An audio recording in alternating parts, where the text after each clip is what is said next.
കേന്ദ്ര സർക്കാരിന്റെ പരിവാഹൻ വെബ്സൈറ്റ് പണിമുടക്കിയിട്ട് 3 ദിവസമാവുകയാണ്. പുക പരിശോധനാ സർട്ടിഫിക്കറ്റ് കാലാവധി കഴിഞ്ഞ ആളുകൾ വലിയ നെട്ടോട്ടത്തിലാണ്. അവരെ സംബന്ധിച്ചിടത്തോളം ഉണ്ടാകുന്ന പ്രതിസന്ധി ചെറുതല്ല. കാരണം അതിന് ഏതെങ്കിലും തരത്തിൽ പിടിക്കപ്പെട്ടാൽ പിഴയടക്കേണ്ടി വരും. കൊച്ചിയിൽ നിന്ന് ജൂലിയറ്റ് സെബാസ്റ്റ്യൻ തയ്യാറാക്കിയ റിപ്പോർട്ട് ആദ്യം കാണാം.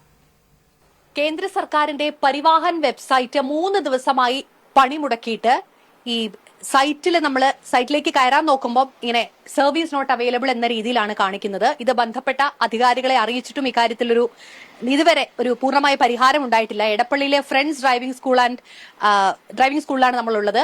ഇവിടെ പുക പരിശോധന കേന്ദ്രം കൂടിയാണിത്. ചേട്ടാ, ഈ എത്ര ദിവസമായി ഇതിങ്ങനെ പ്രശ്നം തുടങ്ങി? 3 ദിവസമായി. കഴിഞ്ഞ ശനിയാഴ്ച തൊട്ട് തുടങ്ങിയതാണ്. ശനിയാഴ്ച കുറച്ച് സമയം ഉണ്ടായിരുന്നു. പിന്നെ തിങ്കളാഴ്ചയും ചൊവ്വാഴ്ചയും ഇന്നത്തെ ദിവസവും വർക്ക് ചെയ്യാൻ പറ്റുന്നില്ല. ഇടയ്ക്ക് വരും ഏതാനും മിനിറ്റുകൾ 1-2 വണ്ടി ചെയ്യാൻ പറ്റും. ഇന്നാകെ ചെയ്യാൻ പറ്റിയ 2 വണ്ടിയാ. പിന്നെ ഇതുവരെ 2 സൈറ്റ് ഉണ്ട്. ഒന്ന് നമുക്ക് പൊല്യൂഷൻ ടെസ്റ്റ് ചെയ്യാനുള്ള സൈറ്റും, രണ്ടാമത്തെ ഒരെണ്ണം ഫോട്ടോ എടുത്ത് അപ്ലോഡ് ചെയ്യുന്ന സൈറ്റും. ഈ മെയിൻ സൈറ്റ് വർക്ക് ചെയ്താൽ തന്നെയും ഫോട്ടോ എടുത്ത് അപ്ലോഡ് ചെയ്യാൻ കഴിഞ്ഞില്ല എന്നുണ്ടെങ്കിൽ നമുക്ക് വർക്ക്ഔട്ട് ചെയ്യാൻ പറ്റത്തില്ല. കംപ്ലീറ്റ് രണ്ടും കിട്ടുന്നില്ല, അതാണ് പ്രശ്നം. ചില സമയത്ത് 1 കിട്ടും, ചിലത് 1 കിട്ടാതെ വരും. എന്നാലും ചെയ്യത്തില്ല. 2ഉം ആക്റ്റീവ് ആണെങ്കിൽ മാത്രമേ നമുക്ക് വർക്ക് ചെയ്യാൻ പറ്റുള്ളൂ.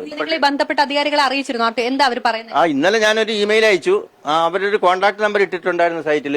അതിൽ വിളിച്ചിട്ട് ആ നമ്പർ അവൈലബിൾ അല്ല, ആക്റ്റീവ് അല്ലെന്നാണ് എനിക്ക് വിവരം കിട്ടിയത്. അതിനുശേഷം പിന്നെ ഞാൻ ഇമെയിൽ ID അതിലുണ്ടായിരുന്നു. ആ ഇമെയിൽ IDയിലേക്ക് ഒരു മെസ്സേജ് ഇട്ടു. അതിനൊരു റിപ്ലൈ തന്നിട്ടില്ല ഇതുവരെയായിട്ട്. ഈ വാഹന ഉടമകളാണ് ഏറ്റവും കൂടുതൽ ബുദ്ധിമുട്ടുന്നത് അല്ലേ?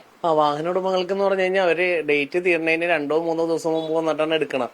ചെക്കിംഗ് വാഹന പരിശോധനയുടെ ഇടയിൽ അവര് വീഡിയോ അല്ലെങ്കിൽ ഫോട്ടോ ഒക്കെ എടുത്ത് സെർച്ച് ചെയ്യുമ്പോഴത്തേക്കും പൊല്യൂഷൻ ഇല്ലെങ്കിൽ അപ്പൊ തന്നെ ഫൈൻ ഓട്ടോമാറ്റിക് ആയിട്ട് വരും. അതുതന്നെയാണ് ഒരു പ്രധാനപ്പെട്ട പ്രശ്നം. ഇത് എന്താണ് ഈ സൈറ്റിന് സംഭവിച്ചത്? 3 ദിവസമായി ഇക്കാര്യത്തിലൊരു പരിഹാരം ഉണ്ടായിട്ടില്ല. ബന്ധപ്പെട്ട അധികാരികൾക്ക് മെയിലടക്കം അയച്ച് കാത്തിരിക്കുന്നുണ്ടെങ്കിലും ഇതുവരെ പരിഹാരമായിട്ടില്ല. പക്ഷേ ഈ വാഹന ഉടമകളിൽ നിന്ന് പോലീസ് ഇത്തരത്തിൽ പിഴ ഈടാക്കുന്നത് തുടരുകയുമാണ്. സുജിത് വയലാറിനൊപ്പം ജൂലിയറ്റ് സെബാസ്റ്റ്യൻ, ഏഷ്യാനെറ്റ് ന്യൂസ്.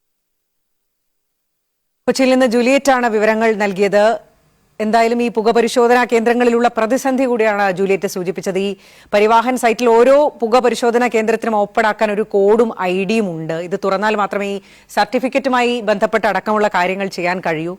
പക്ഷേ ഈ സൈറ്റ് ലോഡാവുന്നില്ല. അതുകൊണ്ട് തന്നെ സർട്ടിഫിക്കറ്റുമായി ബന്ധപ്പെട്ട് ഒന്നും ചെയ്യാൻ കഴിയുന്നില്ല. അപ്പോൾ ഈ പുക പരിശോധനാ സർട്ടിഫിക്കറ്റ് അടക്കം എക്സ്പയർഡ് ആയ ആളുകളുടെ ഒരു നെട്ടോട്ടം. കാരണം പലയിടത്തും ഇത് പിടിക്കപ്പെട്ടാൽ ഫൈൻ അടയ്ക്കേണ്ട അവസ്ഥയിലേക്കൊക്കെ പോകും. അതുകൊണ്ട് തന്നെ ഇനി മുന്നിലുള്ള വഴി എന്താണ് എന്നാണ് അറിയേണ്ടത്. ഗതാഗത മന്ത്രിയടക്കം നമ്മൾ ഇതുമായി ബന്ധപ്പെട്ട് കണക്ട് ചെയ്യാൻ ശ്രമിച്ചിരുന്നു. പക്ഷേ ഇപ്പോൾ അദ്ദേഹത്തെ എന്തായാലും കിട്ടുന്നില്ല. കിട്ടുന്ന സമയത്ത് നമുക്ക് കൂടുതൽ പ്രതികരണങ്ങളിലേക്ക് വരാം.